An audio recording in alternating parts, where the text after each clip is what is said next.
Are you ready for toasty warm hands whenever you want them, just with the click of a button? I'm Gina with WTI, and I was fed up with having cold hands when I want to take walks in the wintertime, or maybe when I'm waiting for my car to warm up. Having gloves on by themselves just wasn't cutting it. So I got a pair of electric rechargeable hand warmers from Tenvolti. These are very well made. You can tell right away when you take them out of their charger.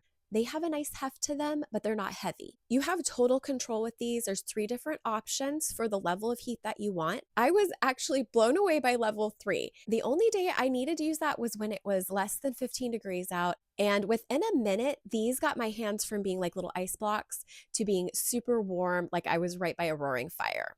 On the low level, they do last up to 10 hours. Of course, if you're using them on a higher level, that uses more power. So you can expect them to last about 4.5 hours if you're using them on high power.